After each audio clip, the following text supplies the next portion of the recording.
Before we continue to the next track, who sequenced the album? So Get Rich or Die Trying was sequenced by 50 Cent. He literally, song for song, sat down right before I went to mastering. Dre and M was real particular with who mastered Bernie. They needed Bernie, and that's when he was like a legend. And Dre set it up, and M, and they were like, "Yo," because they'll send a record that's almost damn near mastered already. So you don't have enough space to do anything after you get a Dre mix because he done took all the space left in a master. So Fifth came up with the sequence, and then it was just me in there with Bernie, and we put it together and mastered it. Dre and M had some comments to say about the master. That's the only thing. And I was learning, like, I don't hear what they hear. Like, because at the point, I didn't even understand what mastering was doing. But then I started really listening. I'm like, wait a second. You have to A-B it? And I'm like, hold up. This is so big now. And Dre was like, do this, keep it. Don't change the like, you can put more bass in it. And he don't want you to do none of that. He just wanted as loud as it can be, but his mix. Same for M. So I had to learn how to give them what they wanted, and then the one or two that me and Pat did, fit it in right between that. And that was when Bernie showed me, just had to sit there and watch, and I was just absorbing it all.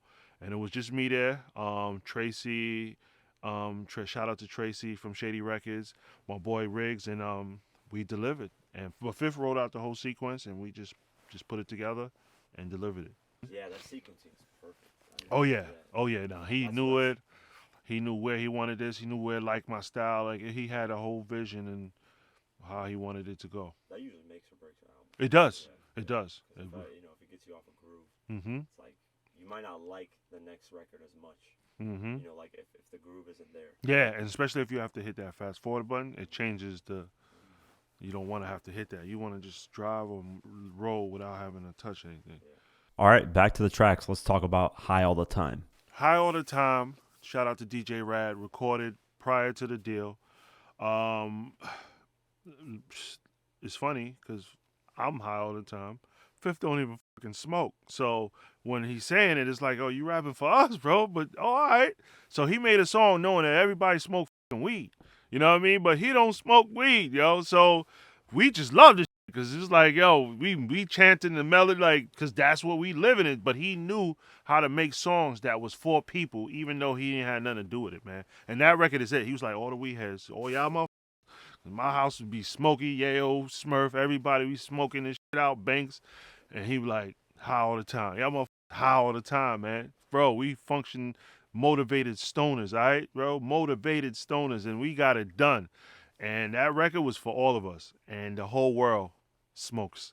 So when we heard that, they heard it. That record just was the beat.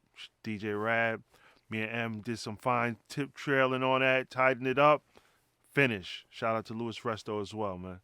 Killer. And Steve King on that mix, those mixes, forget about it, man. Forget it. Heat is the next track, and an interesting thing about that track is on the clean version of the CD, it's completely removed, and in the UK version, the gun sounds are removed. So talk to us about making that track. So this Heat record, for me, was the first time I heard a producer use something that wasn't a drum and made it a drum. He used gunshots to make kicks and snares out of it. And I was like, what the is this? When we heard that shit, we was like, what? He's like, oh, we're going to bring that heat. And Fifth concentrated. It was just like How to Rob and all of that. Yeah. So the Heat, there was a version with Rakim. And, like I said, Dre had a whole bunch of artists and they were making records and he was all about what was the best. But when we came back with that version and Fifth had it, let me tell you, man, Fifth went crazy on that record. And like I said, man, you never heard a beat where it's guns and cockbacks and snares and hi-hats. Like, oh, who does this? Like, and Dre's over there, him and his musicians. And I'm like, what the fuck is this, yo? And Beef back in the company, yo, what the crazy. If you want to see this full interview without having to wait, you can join our YouTube memberships program for just $8 a month. You get the full interview, behind the scenes footage, and no ads. If you want more, you can join our Patreon at patreon.com/diverse mentality. And for $10 a month, you can not only get these full interviews immediately, but also get uncut and ad-free documentaries as well. The link is in the description for both.